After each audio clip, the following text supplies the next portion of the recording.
దేవుని పరిశుద్ధ నామమునకు మహిమ కలుగును గాక. మన తండ్రి నుండి ప్రభు అయిన యేసుక్రీస్తు నుండి కృపా సమాధానములు మీ అందరికీ కలుగును గాక. ప్రభువునందు ప్రియమైనటువంటి యూట్యూబ్ శ్రోతలకు ప్రభు అయినటువంటి యేసుక్రీస్తు నామమున శుభములను తెలియజేయుచున్నాను. మరి ఒకసారి మనం ఈ విధంగా యూట్యూబ్ ద్వారా దేవుని యొక్క వాక్యమును ధ్యానించుటకు, దైవ సన్నిధిలో గడుపుటకు దేవుడిచ్చినటువంటి కృపను బట్టి దేవునికి వందనాలు చెల్లిస్తున్నాను. ఈ యొక్క వారము యేసుక్రీస్తు యొక్క శ్రమల దినమునకు ముందుగా ఉన్నటువంటి ఆదివారం. ఈ ఆదివారము 2 అంశములు మనకు దక్షిణ ఇండియా క్రైస్తవ సంఘ పంచాంగ ప్రకారము ఇవ్వబడినవి. దానిలో మొదటి అంశంను గురించి నేను మీతో వాక్యమును పంచుకోవాలని ఆశపడతా ఉన్నాను. మొదటి అంశము ఏమనగా సమాధానపరచబడుటకు సమయం. Lent, time to reconciliation. తలలు వంచి ప్రార్థించుదము. ప్రేమాస్వరూపుడా, మా పరలోకపు తండ్రి, పరిశుద్ధుడైన దేవా, ఈ యొక్క సమయం కొరకై నీకు వందనాలు చెల్లించున్నాము. నీ యొక్క బిడ్డలమైనటువంటి మేము మరి ఒక్కసారి నీ సన్నిధానంలో చేరి ప్రభువా నీ యొక్క వాక్యం ధ్యానించుటకు, వాక్యమును విని ఆత్మీయ జీవితంలో బలపట్టకు మీరు ఇచ్చిన కృపను బట్టి నీకు వందనాలు చెల్లిస్తున్నాము. వాక్యం అందించి నీ దాసురాలతో నీవు ఉండండి. వాక్యం వినిచ్చినట్టు మాకు కూడా మీరు తోడుగా ఉండి నీ యొక్క ఆత్మచేత నడిపింపబట్టకు, విశ్వాసంలో అభివృద్ధి పొందుటకు నీ కృపను మాకు అనుగ్రహించమని యేసుక్రీస్తు నామమున అడిగి వేడుకొనుచున్నాము తండ్రి, ఆమేన్. దేవుని యొక్క ప్రియమైనటువంటి పరిశుద్ధ సంఘమా, మనము 17వ తారీఖు నుండి ఒక ప్రత్యేకమైనటువంటి కాలంలోనికి ప్రవేశిస్తున్నాము. క్రైస్తవ విశ్వాస జీవితము, ఆత్మీయ జీవితము, ఒక విశ్వాస యొక్క జీవితములో ఆధ్యాత్మిక కాలము, యేసుక్రీస్తు యొక్క జననమునకు ముందున్నటువంటి కాలం, క్రిస్మస్ లేదా రాకడ కాలమని, అడ్వెంట్ సీజన్తో ఆత్మీయమైనటువంటి కాలము ప్రారంభమవుతుంది. ఆ తర్వాత వచ్చేటువంటి లేక రాకడ యేసు ప్రభువును ఎదుర్కోవడానికి సిద్ధపడము, క్రీస్తును స్వీకరించుటకు, అదేవిధంగా క్రీస్తు యొక్క ప్రతిష్టతను లేక ఆయన యొక్క బహిరంగంగా యేసు ప్రభు బయలుపరచబట్టను, ఎపిఫనీ మేనిఫెస్టేషన్ను, ఆ తర్వాత ఉన్నటువంటి కాలం, ప్రాముఖ్యమైనటువంటి కాలమే శ్రమల కాలము లేదా మండల కాలం అని మన యొక్క పితరులు దీనికి పేరు పెట్టి ఉన్నారు, నామకరణం చేసి ఉన్నారు. మండల కాలం అనగా 40 దినముల కాలం. దీనినే శ్రమల కాలం అని కూడా మనము పిలుస్తూ ఉంటాం. Lent, time to reconciliation. Lent అనగా లెంజ్ అనేటువంటి గ్రీక్ భాష నుండి తీసుకొనబడినటువంటి పదం. అనగా క్రీస్తుతో దగ్గరగా జీవించుటకు, క్రీస్తుతో కూడా ఐక్యపడి జీవించుటకు దేవుడు విశ్వాసులకు ఇచ్చినటువంటి ఒక ప్రత్యేకమైనటువంటి కాలమే లెంట్ లేదా ఈ యొక్క శ్రమల కాలము లేక మండల కాలం అని దీన్ని పిలుస్తారు. ఈ యొక్క కాలంలో మనకందరికీ తెలిసిన విధంగా ఎక్కువగా వాక్య ధ్యానము, ప్రార్థన, దేవుని యొక్క విశ్వాసములో బలపరచబట్టకు ఆధ్యాత్మికమైనటువంటి కూటములు, ఇటువంటి కార్యక్రమాల ద్వారా విశ్వాసి సంఘము కుటుంబాలుగా దేవుని యొక్క వాక్యమందు బలపరచబట్టు దేవుడు క్రైస్తవ సంఘానికి ఏర్పాటు చేసినటువంటి లేక దేవుని యొక్క ఆత్మచేత ఏర్పాటు చేయబడినటువంటి ఒక ప్రత్యేకమైనటువంటి కాలమే మండల కాలం. ఈ మండల కాలాన్ని శ్రమల కాలం అని, లెంట్ సీజన్ అని అంటారు. ఈ యొక్క కాలంలో ఆనవాయితీ ప్రకారము మాంసము, ఇతరమైనటువంటి విందులు, వినోదాలు వీటన్నిటిని తగ్గించుకొని ఆధ్యాత్మిక కార్యక్రమాల కొరకు ఎక్కువగా ప్రాముఖ్యతనిచ్చేటువంటి ఒక కాలం. ఈ యొక్క ధ్యానం కొరకై ఏర్పరచబడినటువంటి అంశం ఏమనగా Lent, time to reconciliation. Lent అనగా లెంట్ సమాధానపరచబడుటకు సమయం. ఈ లెంట్ను గూర్చి అనేక విధాలుగా మనం ధ్యానిస్తాం. భస్మ బుధవారంతో ఇది ప్రారంభమై ఆ తర్వాత యేసు ప్రభు యొక్క పరిశుద్ధ వారం నాకు ముందుగా ముగించబడి ఆ పరిశుద్ధ వారం ఆ తర్వాత పునరుత్థాన దినము, ఈ విధంగా మనము దీన్ని ఆచరించుతాం. లెంట్ భస్మ బుధవారంతో మొదలవుతుంది. ఈ యొక్క భస్మం అనగా బుధవారంగా కాల్చబడినటువంటి ఒక అనుభవం, తమ్మును తాము తగ్గించుకొని క్రీస్తు కొరకు, క్రీస్తు యొక్క మహిమ కొరకు జీవించుటకు, తమ రూపమును పోగొట్టుకొని దేవుని కొరకై విశ్వాసయాత్రలో ముందుకు సాగుటకు దేవుడు అనుగ్రహించినటువంటి ఒక కాలమే లెంట్ సీజన్ అని మనము జ్ఞాపకం చేసుకోవాలి. ఈ లెంట్ సీజన్లో మనము ధ్యానం కొరకై ఇవ్వబడినటువంటి లేక ముఖ్యంగా మనము జ్ఞాపకం చేసుకున్నట్లయితే పాపమును గుర్చినటువంటి పశ్చాత్తాపం, సమాధానం కొరకై లేదా విడుదల కొరకై, ఇంకా దేవుని చేత ఆశీర్వదింపబట్టకు దీవెనలు పొందుటకు ప్రత్యేకంగా సమయం గడిపేటువంటి కాలం. ఏది ఏమైనప్పటికీ మన దక్షిణ ఇండియా క్రైస్తవ సంఘ పంచాంగ ప్రకారం ధ్యానం కొరకై ఏర్పాటు చేయబడినటువంటి ఒక అంశం ఏంటగా లెంట్ అనేది సమాధానపరచబడ్డకు ఒక సమయం. మరి ఎందుకొరకు సమాధానపరచబడాలి, ఏ విషయంలో సమాధానపరచబడాలి, ఎప్పుడు సమాధానము కలుగుతుంది, సమాధానము ఏ విధముగా మానవుని యొక్క జీవితంలోనికి వస్తుంది అని మనము ఆలోచన చేయుటకు గాను 4 పాఠ్య భాగాలు మనకు ఇవ్వబడినవి. సమాధానము అనగా షాలోమ్ అంటారు. షాలోమ్ అనేటువంటిది, సమాధానము అనేటువంటి మాటకి అర్థం ఏంటంటే శ్రమలు, కష్టములు, ఇరుకులు, ఇబ్బందులు లేనటువంటిది కాలం కాదు. కానీ శ్రమలలో, ఇరుకులలో, ఇబ్బందులలో కూడా దేవునితో సంబంధం కలిగి దైవ భక్తితో, దేవుని యొక్క ఆశీర్వాదములతో, దేవునిందలి విశ్వాసములో, నిరీక్షణతో కూడిన జీవితమును కొనసాగించే ఒక పరిస్థితి, ఒక అనుభవమే సమాధానము అని మనం జ్ఞాపకం చేసుకోవాలి. పీస్ఫుల్ లైఫ్ అనగానే కష్టాలు ఇక ఉండవు, అంతా సెలబ్రేషన్ అని మనం అనుకోకూడదు. కానీ ఈ కష్టాల మధ్య దేవుని యొక్క సన్నిధిని, దేవుని యొక్క తోడ్పాటును పొందుకొని ముందుకు సాగేటువంటి ఒక ప్రత్యేకమైనటువంటి ఆధ్యాత్మికమైనటువంటి అనుభవమే సమాధానం అని మనము జ్ఞాపకం చేసుకోవాలి. ఈ యొక్క ఉదయకాల సమయన మనకి ఏర్పాటు చేయబడినటువంటి భాగముల నుండి లెంట్ టైమ్ టు రికన్సిలియేషన్ అనేటువంటి యొక్క అంశాన్ని జ్ఞాపకం చేసుకుంటూ ఈ యొక్క భాగమును, వాక్య భాగమును ధ్యానించాలని ఆశపడతా ఉన్నాను. ఆదికాండము 45వ అధ్యాయము మొదటి 15 వచనములు పాత నిబంధన పాఠముగా మనము చదువుకున్నాం. ఈ యొక్క భాగములో మనం చూసినట్లయితే యోసేపు యొక్క సహోదరులు, వారి మధ్య సమాధానము కలిగినటువంటి ఒక అనుభవాన్ని మనం ఇక్కడ చదువుతా ఉన్నాం. వారు ఏ విధంగా సమాధానం పొందుకోగలిగినారు అని మనము ఇక్కడ వ్రాయబడినట్టుగా చదువుతా ఉన్నాం. ఈ భాగంలో మనం చూసినట్లయితే యోసేపు యొక్క జీవితాన్ని మనం గమనించినట్లయితే యోసేపు తన యొక్క అన్నల చేత, ఈర్ష్య, పగ, కక్ష చేత, ద్వేషం చేత, ఇతర దేశంలోకి లేక అన్యులకు అమ్మబడి అన్నలతో అతడు కీడును అనుభవించినటువంటి ఒక పరిస్థితి. యోసేపు యొక్క చరిత్ర తెలియని వారు ఉండరని నేను నమ్ముచున్నాను. యోసేపు యొక్క జీవితాన్ని మనం చూసినట్లయితే అన్య ప్రాంతంలో, అన్య దేశంలో కూడా అనేక శ్రమలు, అనేకమైనటువంటి ఇబ్బందులు, చెరసాల అనుభవాలు, ఇతరమైనటువంటి అనేకమైనటువంటి కష్టాలు యోసేపు ఎదుర్కొన్నట్టుగా మనం చూస్తున్నాం. తన తల్లిదండ్రుల చేత, తన యొక్క అన్నదమ్ముల చేత అతడు విడువబడినటువంటి అనుభవం. తన తల్లిదండ్రులు అతన్ని విడవకపోయినప్పటికీ కూడా ఇక అతడు లేడు అనేటువంటి ఆ యొక్క భావనలో యోసేపు తల్లిదండ్రుల నుండి ఎడబాసినటువంటి జీవితం. కక్షపూరితంగా అన్నదమ్ములు యోసేపును వదుల్చుకోవడానికి చేసినటువంటి ఒక పన్నాగంలో యోసేపు తన తల్లిదండ్రుల నుండి, అన్నదమ్ముల నుండి, రక్త సంబంధికుల నుండి, తన యొక్క దేశం నుండి, తన ప్రజల నుండి, తన దేవుని యొక్క విశ్వాస జీవితంలో ఆ కమ్యూనిటీ నుండి అతడు తీసివేయబడినట్టుగా మనం చూస్తున్నాం.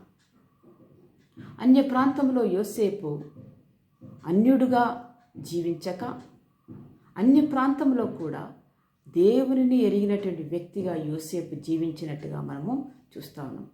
తన జీవితం ద్వారా, తన యొక్క జ్ఞానం ద్వారా, తన యొక్క భయభక్తి ద్వారా, తన యొక్క విశ్వాసం ద్వారా అనేకులను దేవుని యొక్క ప్రేమలోనికి, దేవుని యొక్క చిత్తంలోనికి, దైవ ప్రణాళికను, దైవ నడిపింపును అతడు అనేకులకు తెలియజేసినట్టుగా మనం చూస్తున్నాం. చివరికి ఈ యొక్క 45వ అధ్యాయంలోకి మనం చదివినట్లయితే యోసేపు తన యొక్క దైవభక్తి ద్వారా, తన యొక్క విశ్వాసం ద్వారా దేవుని యందు ఆశ్రయం కలిగి అతడు బ్రతుకుట ద్వారా దేవుడు యోసేపును పైకి ఎత్తి ఆ యొక్క దేశములో, ఫరో యొక్క దేశములో యోసేపును ప్రధానమంత్రిగా, ఉన్నతమైనటువంటి ఒక అధికారిగా, ఉన్నతమైనటువంటి స్థానంలో దేవుడు నిలబెట్టినట్టుగా మనం అక్కడ చూస్తున్నాము. అటువంటి స్థానంలో ఉన్నటువంటి యోసేపు తన యొక్క విధి ధర్మంను జరిగించినటువంటి సమయంలో దేవుని యొక్క ప్రణాళిక ద్వారా, దేవుని యొక్క ఆత్మ ద్వారా యోసేపు ఫరో రాజ్యమును, ఫరో దేశమును అతడు కరువులో నుండి తప్పించుటకు, కరువులో నుండి విడిపించుటకు గాను ముందుగానే ప్రణాళిక చేసి, ఆ ప్రణాళికలో భాగంగా ప్రజలందరికీ కూడా ఆహారమును పంచిపెట్టేటువంటి ఒక మంచి ఏర్పాటును చేయటం ద్వారా యోసేపు యొక్క అన్నలు ఈ ప్రాంతంలో ఆహారం ఉన్నదని తెలుసుకొని ఆహారమును కొనుట కొరకై వచ్చినటువంటి ఒక సందర్భం. ఈ విధంగా మనం చూసినట్లయితే యోసేపు తన అన్నలను, తన సహోదరులను ఆయన గుర్తించినాడు. కానీ యోసేపు యొక్క అన్నలు యోసేపును గుర్తించలేదు. వారు ఆ గుంటలో త్రోసి, ఆ తర్వాత గుంటలో నుండి తీసి యోసేపును వర్తకులకు అమ్మి, ఇక అయిపోయింది, అంతటితో పని అయిపోయింది అనేటువంటి మర్చిపోయినారు వారు చేసినటువంటిది. ఆ యొక్క కార్యక్రమమే వారి యొక్క తలంపులో కానీ వారి మనసులో కానీ లేనటువంటి పరిస్థితి. కానీ యోసేపు తన అన్నదమ్ములను చూచినప్పుడు వారు తన రక్త సంబంధికులను గుర్తెరిగి, తనకు కీడు చేసిన వారని గుర్తెరిగి, తనకు కీడు జరిగించి తనను చంపివేయటకు ప్రయత్నించిన వారని గుర్తించి, వారి ఎడల కోపము, వారి ఎడల పగ సాధించకుండా వారిని సమాధాన పడేటువంటి ఒక మార్గంలోనికి నడిపిస్తున్నటువంటి విధానమే మనం ఇక్కడ చూస్తూ ఉన్నాం. యోసేపు పలు ప్రశ్నలు తన సహోదరులతో తనను తాను బయలుపరచుకొనకుండా అనేకమైనటువంటి ప్రశ్నలు వారిని అడిగినట్టు, మా తండ్రి బ్రతికి ఉన్నాడా? ఆ తర్వాత మనం చూసినట్లయితే ఆహారమును వారికి, ధాన్యమును వారికి ఇచ్చి, వారిని ప్రేమతో చూసి, వారి మీద పగ తీర్చకుండా వారికి సహోదర ప్రేమను మాత్రమే కాక దైవ ప్రేమను వారేళ్ళు చూపిస్తున్నాడు. ఇవన్నీ కూడా ఈ యొక్క పరిస్థితులు, ఈ ప్రవర్తన, యోసేపు యొక్క ప్రవర్తన, యోసేపు అన్నలేడల యోసేపు చూపినటువంటి ప్రవర్తన, యోసేపు అన్నలేడల యోసేపుకు కలిగి ఉన్నటువంటి ఆ యొక్క దృక్పథాన్ని, యాటిట్యూడ్ని మనం జ్ఞాపకం చేసుకున్నట్లయితే దాన్ని బట్టి తన అన్నదమ్ములకి ఏంటి ఇది కావచ్చు, ఎవరు కావచ్చు అని వారు సందేహపడుతున్నటువంటి ఒక సమయం. అప్పుడు యోసేపు తన యొక్క అన్నదమ్ములకి, తన సహోదరులకి తాను ఎవరో బయలుపరచుకోవడం జరిగింది. కక్షతోని కాదు, కోపంతో కాదు, పగ తీర్చుకునేది కాదు, అధికారం ఉన్నదని, బలము, శక్తి, ఫరోరాజు తన పక్షాన ఉన్నాడని ఆయన ఏమైనా చేయవచ్చు తన అన్నదమ్ములను పగ తీర్చుకోవడానికి. కానీ ప్రతీకారం చూపకుండా యోసేపు వారి మెడల మీద పడి వారిని ముద్దు పెట్టుకొని వారితో ఏడ్చి సమాధానపరచబడుటకు, సమాధానానికి మార్గము తెరిచినట్టుగా మనం చూస్తున్నాం. సమాధానపరచబడుటకు సమయం,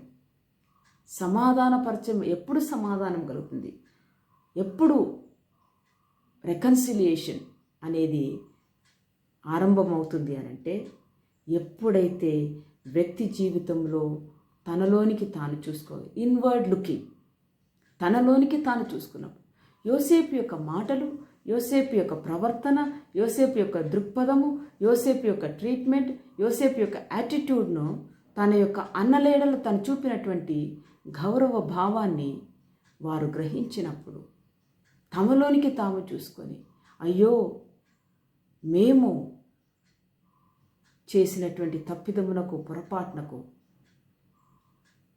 మా సహోదరుడు మా ఎడల పగ తీర్చుకొనక, మమ్మల్ని ప్రేమించి మమ్మను ఆదరించి మా యొక్క ప్రాణాలను తీసివేయక మమ్మను బ్రతకనిచ్చినాడే అనేటువంటి ఒక ఆశ్చర్యంతో వారు యోసేపును చూస్తున్నట్టుగా మనం చూస్తున్నాం. యోసేపు చెప్తా ఉన్నాడు, మీరు నన్ను అమ్మివేసినందుకు మీరు దుఃఖపడకుడి, అది మీకు సంతాపము పుట్టింపనీయకుడి. మీరు చేసినటువంటి కీడు, మీరు తలపెట్టినటువంటి కీడు, మీరు చేసినటువంటి కీడు అది మీకు ఎన్నటికీ దుఃఖము కలిగించకూడదు. అది జ్ఞాపకం చేసుకొనకండి. ప్రాణ రక్షణ కొరకు దేవుడు మీకు ముందుగానే నన్ను పంపినాడు. కీడు చేసిన వారికి అది మేలు అని చెప్పేటువంటి ఒక మంచి మనస్సు, అది మేలు అని చూపించేటువంటి ఒక మంచి మనస్సు యోసేపునకు కలిగి ఉన్నట్టుగా మనం చూస్తున్నాం. ఇక్కడ యోసేపు అన్నల మధ్య సమాధానము ఎప్పుడు కలిగింది అనంటే, యోసేపు అన్నలు తమ తప్పును తమ పొరపాటును వారు డిఫెండ్ చేసుకోలేదు, సమర్థించుకోలేదు. కానీ తమలోనికి తాము చూసుకొని, అయ్యో మేము చేసినటువంటి కీడు, మేము చేసినటువంటి ద్వేషము, దుష్ట కార్యము, ఇంత నీచమైన కార్యము, ఇంత నీచమైనటువంటి దిగజారినటువంటి బ్రతుకుతో మేము చేసినటువంటి ఒక కార్యము యోసేపు పగ తీర్చుకోవడానికి దాన్ని వాడుకొనకుండా ఆ కార్యం ద్వారా దుఃఖపడకండి, మీకు సంతాపం పుట్టనీయకండి. దేవుడు మిమ్మును కాపాడటకు, దేవుడు మిమ్మును రక్షించుటకు, దేవుడి యొక్క కరువు కాలంలో మీకు ఆశ్రయం కలిగించుటకు దేవుడు నన్ను ముందుగానే మీ కొరకై, మీ రక్షణ కొరకై, మీ పోషణ కొరకై, మీ యొక్క క్షేమం కొరకై, మీ యొక్క జీవితంలో సమాధానమును కలిగించుట కొరకై దేవుడు ముందుగానే ఏర్పాటు చేసినాడు. ఆ తర్వాత మనం చూసినట్లయితే యోసేపు వారికి తమ్మును తాము ప్రత్యక్షపరచుకొని, తనను తాను బయలుపరచుకొని వారి మీద పడి ఏడ్చి, ఆ తర్వాత వారితో సమాధానము పడుటకు మార్గం తెరిచి, ఆ సమాధానపరచబడినటువంటి అనుభవంలో వారిని ముందుకు సాగిస్తున్నట్టుగా మనం చూడవద్దు. ఇంకా అంతే మాత్రం కాదు, 10వ వచనంలో మనం చూసినట్లయితే, 9, 10వ వచనంలో మనం చూసినట్లయితే యోసేపు చెప్తా ఉన్నాడు, మీరు ఆ కరువు కాలంలో దేవుని యొక్క బిడ్డలుగా, దేవుని యొక్క ప్రజలుగా, దేవుడు మన పితరులకు వాగ్దానం చేసినటువంటి ఆ యొక్క వాగ్దానం యొక్క నెరవేర్పులో భాగంగా మీరు గోషాను దేశంలోకి రండి, మీ పిల్లలను మీ పిల్లల పిల్లలను తీసుకొని రండి, మీ గొర్రెల మందలను తీసుకొని రండి. ఇదిగో ఇక్కడ మీకు క్షేమకరమైనటువంటి, సుఖకరమైనటువంటి, సంపూర్ణమైనటువంటి, సంతృప్తికరమైనటువంటి, ఆశీర్వాదకరమైనటువంటి ఒక స్థలము, నివాస స్థలము ఇదిగో నేను మీకు ఏర్పరుస్తున్నాను. యోసేపు అన్నల మధ్య సమాధానం. ఆ సమాధానము కీడుకు ప్రతి కీడు కాదు, కానీ కీడుకు మేలు చేయటం ద్వారా యోసేపు యొక్క అన్నలు కూడా తాము చేసినటువంటి తప్పిదమును, పొరపాటును తమలోనికి తాము చూసుకొని, అయ్యో మేము కీడు తలపెట్టిన వారు, మేము ఈ యొక్క ప్రేమకు కానీ ఈ మంచితనానికి కానీ యోగ్యులము కాము అనేటువంటి దుఃఖము వారిలో మనము చూస్తున్నాము. అందువల్లనే యోసేపు, మీరు దుఃఖపడకుడి, మీరు మీ యొక్క సంతాపపడకుడి, మీరు చేసినటువంటి కార్యము దేవుని యొక్క ప్రణాళికలో దేవుడు తన కొరకై, తన బిడ్డల కొరకై ఆయన ఏర్పాటు చేసింది. యెహోవా యందు భయభక్తులు కలిగిన వారికి ఆయన దాచించిన మేలు ఎంతో గొప్పది, కంటికి కనబడదు, చెవికి వినబడదు, మనుష్య హృదయానికి గోచరము కాకూడదు. దేవుని యొక్క ప్రియమైన బిడ్డలారా, ఈ యొక్క సమయంలో లెంట్ సీజన్లోనికి మనము ప్రవేశిస్తున్నాం. కేవలము ఆచార ప్రకారంగా, నామకార్థ ప్రకారంగా, లోకం దృష్టిలో సాంప్రదాయ ప్రకారంగా మన జీవితాలను మనము ఈ కాలంలో మనం కొనసాగించుటకు తీర్మానం చేసుకుంటున్నామా? ఏ విధంగా ఈ మండల కాలాన్ని నీ జీవితంలో నీవు సమాధానపరచబట్టకు, సమాధానం కలిగి ఉండుటకు, సమాధానాన్ని పెంచి పోషించుటకు నీవు సాధనంగా వాడబడతావు. యోసేపు తన యుద్ధకు వచ్చినటువంటి అన్నదమ్ములను సమాధానపరచుటకు, సమాధాన పడుట మాత్రమే కాదు కానీ సమాధానముల ముందుకు సాగుటకు, ఈ సమాధానాన్ని పెంచి పోషించుటకు గాను మార్గమును సరళం చేసినట్టుగా మనం చూస్తున్నాము. దీనికంతటికి కారణం ఏంటంటే యోసేపు యొక్క యాటిట్యూడ్, తన యొక్క దృక్పథం.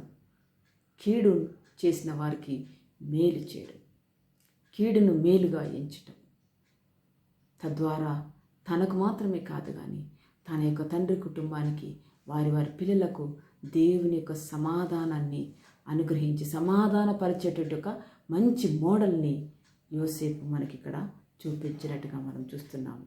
దేవుని యొక్క ప్రేమను బిడ్డలారా, ఈ లెంట్ సీజన్లో నీవు దేవుడితో సమాధానంగా లేవు. నీ జీవితంలో ఏ విషయంలో నీకు సమాధానము లేని పరిస్థితి అనుభవం ఉంది.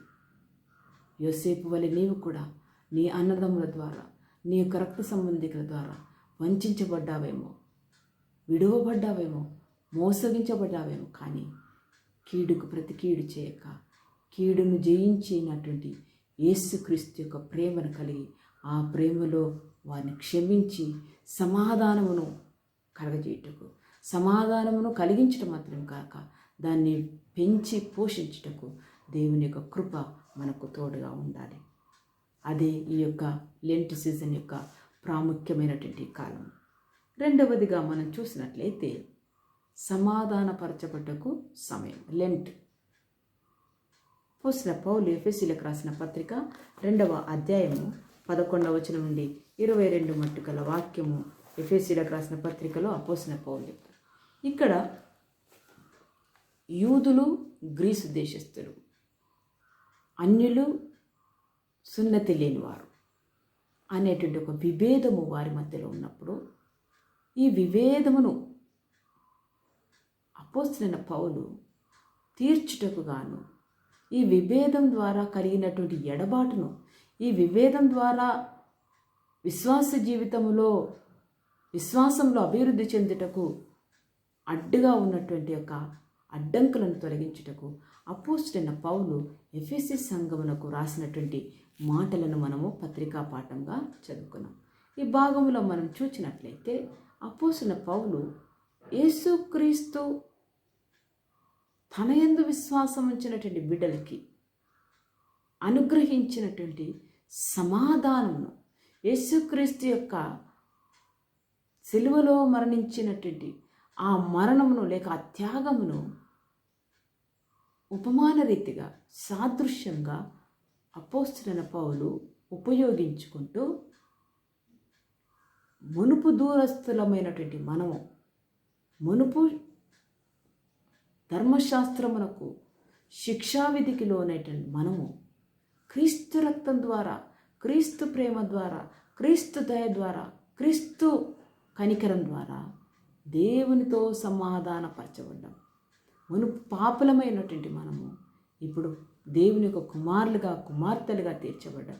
దీనికంతటికి కారణం ఏంటంటే, దీనికంతటికి మూలం ఏంటంటే ప్రభువైన యేసుక్రీస్తు సిలువలో మరణించడం ద్వారా, యేసుక్రీస్తు ఈ లోకంలోనికి వచ్చి తన ప్రాణమును సిలువలో మానవుల యొక్క రక్షణ కొరకు, మానవుల యొక్క విడుదల కొరకు, విమోచన కొరకు ఆయన త్యాగంగా అర్పించడం ద్వారా, ఆ అర్పణ ద్వారా నిత్య జీవాన్ని అనుగ్రహించుటకు, పునరుత్థాన శక్తి ద్వారా, పునరుత్థానంతో కూడినటువంటి అనుభవం ద్వారా ముందుకు సాగుటకు దేవుడిచ్చినటువంటి మాటలనే అపోస్తలుడైన పౌలు ఉపమాన రీతిగా ఈ యొక్క భాగంలో చెప్తాను. ఇక మనము క్రీస్తు యేసు ద్వారా, క్రీస్తు రక్తం వలన ఏకం చేయబడ్డాం కాబట్టి మనము దూరస్థులము కాదు, మనము ఎడబాటు విడగొట్టబడినటువంటి వారం కాదు, విభాగింపబడినటువంటి వారం కాదు. కానీ మనం క్రీస్తు యొక్క రక్తం ద్వారా కడగబడి దేవుని యొక్క పిల్లలంగా, దేవుని యొక్క కుమారులంగా, దేవుని యొక్క వారసులంగా, దేవుని యొక్క స్వాస్థ్యంగా ఏకం చేయబడ్డాము, సమాధానపరచబడినాము. ఆయన రక్తం వలన మనము సమాధానపరచబడి సమీపస్థులమైనాం.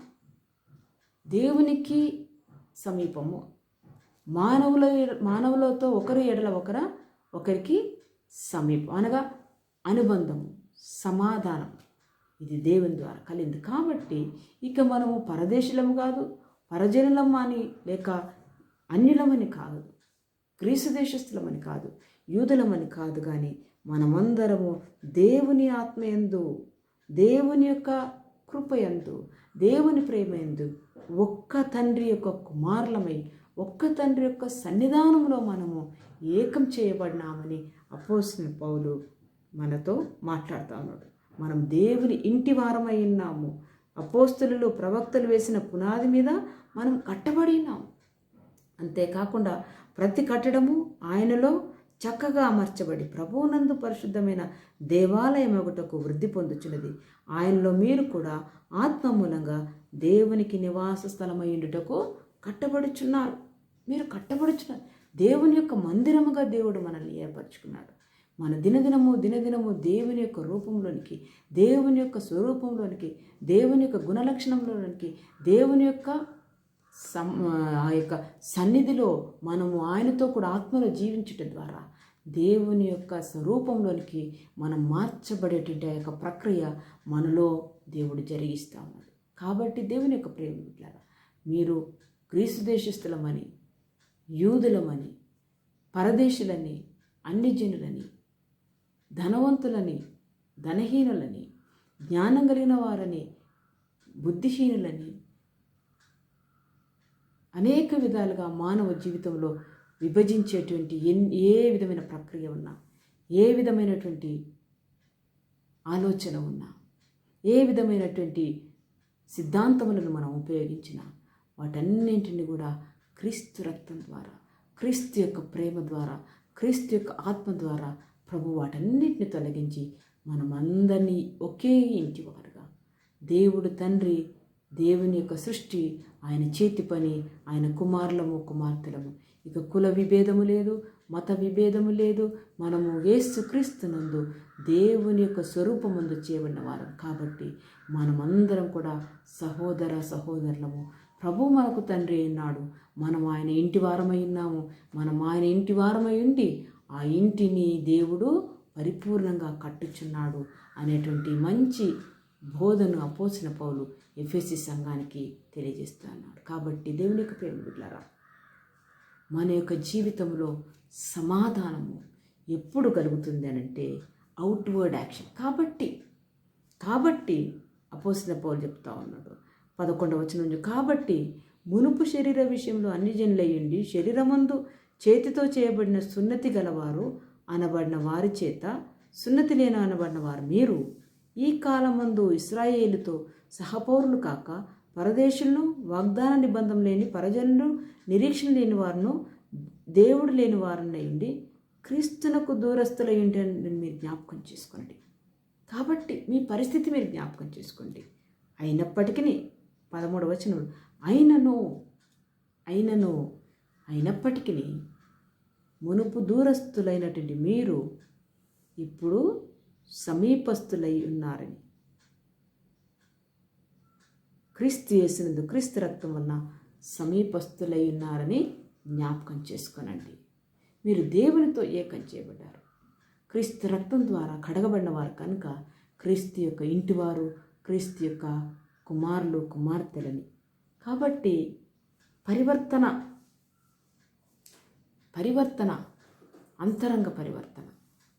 అంతరంగంలో పరివర్తన కలిగినప్పుడే దేవుని యొక్క సమాధానం మన జీవితంలో మనము అనుభవిస్తాం. మూడవదిగా అపోస్తలుల సువార్త పాఠంగా చదవబడినటువంటి భాగమును మనము చూస్తూ ఉన్నాం. ఈ భాగములో మనకందరికీ పరిచయమైనటువంటి భాగము. సాధారణంగా వివాహ సందర్భములలో ఈ యొక్క భాగమును చదువుట, దీన్ని గురించి వివరించబట్ట మనము చాలాసార్లు విని ఉన్నాం. యేసు ప్రభు జరిగించినటువంటి మొదటి సూచక క్రియ యోహాను సువార్త 2వ అధ్యాయము మొదటి 11 వచనములు. ఈ యొక్క భాగంలో మనం చూసినట్లయితే జీవితంలో సమాధానం లేనటువంటి ఒక అనుభవం,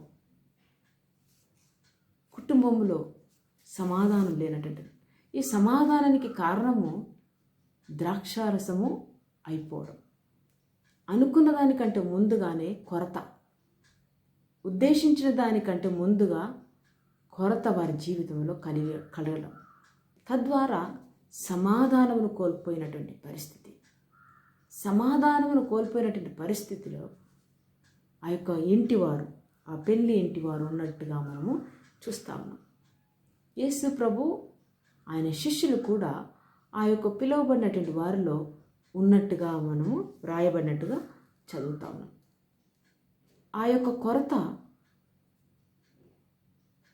చేరి వచ్చినటువంటి వారందరికీ కూడా కనబడుతున్నటువంటి ఒక ఇబ్బందికరమైనటువంటి అవస్థ.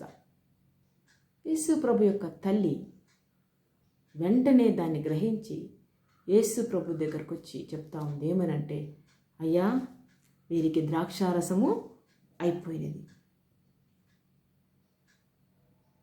యేసు ప్రభు తన తల్లికి ఇచ్చినటువంటి సమాధానం, అమ్మా, నాతో నీకు ఏమి పని?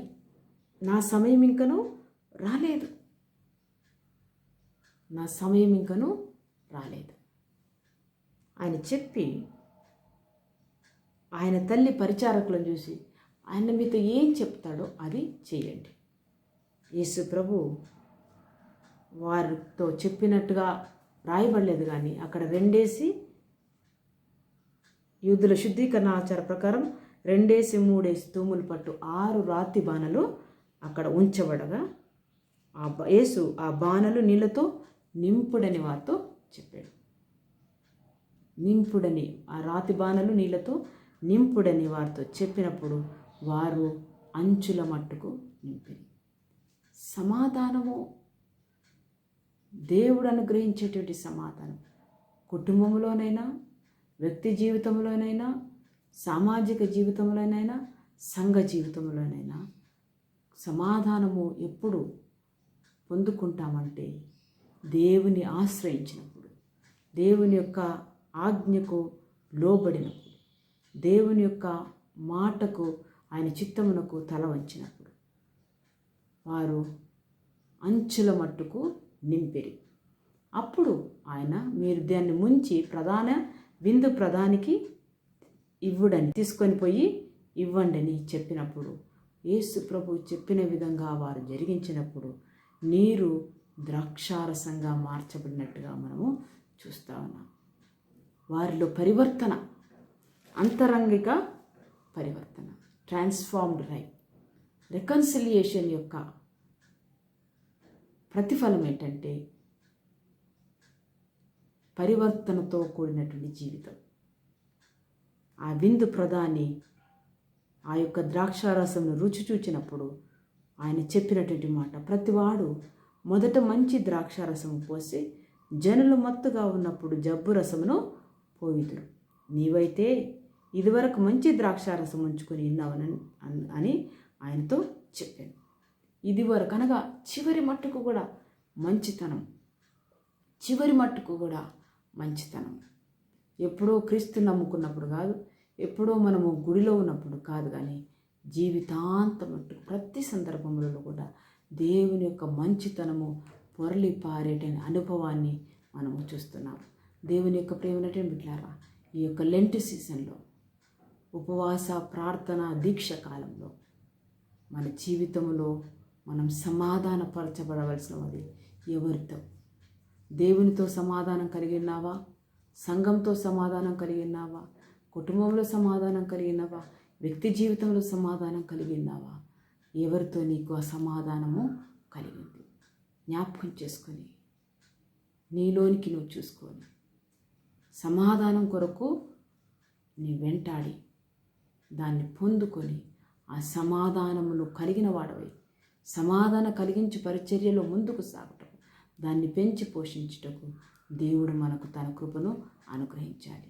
ఆయనే మనకు సమాధానం ఇచ్చేవాడు. ప్రభు అయినటువంటి యేసుక్రీస్తు తన శిష్యులకు ఇచ్చినటువంటి వాగ్దానం ఏంటంటే, లోకమిచ్చు సమాధానము కాదు, నేనిచ్చు సమాధానం, నా సమాధానం నేను మీకు ఇచ్చుచున్నాను. దేవుడు మనకు సమాధానం ఇచ్చినాడు. ఈ సమాధానము పోగొట్టుకోవడానికి పలు విధములుగా మనము మనంతల మనమే దాన్ని పోగొట్టుకోవచ్చు, లేదా ఇతరులు కూడా మనకు ఆ సమాధానం కోల్పోయేటువంటి పరిస్థితులు కలుగజేయవచ్చు. కానీ మనం ఎప్పుడైతే మనలోనికి మనం చూసుకున్నప్పుడు, మనలో మనం చూచుకొని, మన యొక్క తప్పిదములను పొరపాట్లను మనం ఒప్పుకొని ప్రభు వైపునకు తిరిగి క్రీస్తు అనుగ్రహించినటువంటి కృపలో ఆశ్రయం పొందుకుంటూ సమాధానపరిచే పరిచర్యలు పరివర్తన కలిగి జీవిస్తాము. అప్పుడే దేవుని యొక్క సమాధానం మన జీవితంలో ఏరులై పారుతుంది. మనం ఆ సమాధానాన్ని పొందుకొని ముందుకు సాగుతాం. అటువంటి కృప త్రియేక దేవుడు మనకందరికీ అనుగ్రహించి ఈ లెంట్ 40 దినముల ఉపవాస దీక్ష కాలంలో, శ్రమల కాలంలో దేవునితో సమాధానం, పొరుగువారితో సమాధానం, సృష్టితో సమాధానము, వ్యక్తిగత జీవితంలో సమాధానం కలిగి సమాధానపరచు పరిచర్యలో ముందుకు సాగుటకు దేవుడు తన కృపను అనుగ్రహించాలి. సమాధానపరచు వారు ధన్యులు, వారు దేవుని యొక్క కుమారులు అనబడతారు. యోసేపు సమాధానము పరచుట ద్వారా తన మంచిని చాటినట్టుగా మనం చూస్తున్నాం. అపోస్తలుడైన పౌలు సమాధానపరిచేటువంటి పరిచర్య ద్వారా క్రీస్తు యొక్క సేవకుడుగా, రాయబారిగా సమాధానపరచబడినటువంటి సంఘాన్ని స్థాపించుటకు దేవుడు అతనికి కృప చూపినాడు. యేసుక్రీస్తు సమాధానం లేనటువంటి కుటుంబంలో ఆయన మాటకు విధేయత చూపటం ద్వారా చేరి వచ్చిన వారందరికీ కూడా సమాధానం, సంతోషం అనుగ్రహించినట్టుగా మనం చూస్తున్నాం. ఈ యొక్క సమయంలో దేవుని యొక్క కృప మనకు తోడుగా ఉండి తన యొక్క మాటల చేత, తన యొక్క వాక్యం ద్వారా, తన యొక్క వాగ్దానముల ద్వారా మన జీవితంలో సమాధానమును అనుగ్రహించి సమాధానంలో ముందుకు సాగుటకు త్రియేక దేవుడు తన కృపను మనకు అనుగ్రహించి దీవించునుగాక. ఆమేన్. తలలు వంచి ప్రార్థించడం. ప్రేమాస్వరూపుడా, మా పరలోకపు తండ్రి, పరిశుద్ధుడైన దేవా, సమాధానమునిచ్చు రాజు, శాంతి సమాధానముల అధిపతివి, ఈ యొక్క సమయన ఈ లెంట్ సీజన్లో సమాధానపరచబడ్డకు మరి యొక్క అవకాశమును మాకు ఇచ్చినందుకు కొరకై నీకు వందనాలు చెల్లిస్తున్నాము. ఈ సమాధానపరిచేటువంటి పరిచర్యలో ప్రభా మేము సమాధానమును వెదకి వెంటాడి ప్రభా దాన్ని పొందుకొంటకు సహాయం చేయమని ప్రార్థన చేస్తున్నాము. దేవా, ఈ సమాధానపరిచే ఈ యొక్క సమయంలో మా జీవితంలో ఫలభరితంగా ఉపయోగించడం ద్వారా దేవునితో సమాధానము, మనుషులతో సమాధానం, పొరుగువారితో సమాధానం, అదేవిధంగా దేవుని యొక్క సృష్టితో సమాధానం కలిగి బ్రతుకుటకు కృపను అనుగ్రహించమని, మమ్మల్ని దీవించి ఆశీర్వదించమని, ఈ శ్రమల కాలం అంతా కూడా ప్రభా సమాధానపరచు నీ యొక్క దాసులంగా ప్రభా మేము వారసులుగా వాడబట్టకు నీ కృపను అనుగ్రహించమని యేసుక్రీస్తు నామమున అడిగి వేడుకొనుచున్నాం తండ్రి. ఆమేన్. తండ్రి, కుమార, పరిశుద్ధాత్మ దేవుడు ఇప్పుడు ఎల్లప్పుడూ సహా మనకు తోడుగా ఉండి మనలను, మన కుటుంబం, మన సంఘములను తన సమాధానం చేత బంధించి దీవించి ఆశీర్వదించునుగాక. ఆమేన్.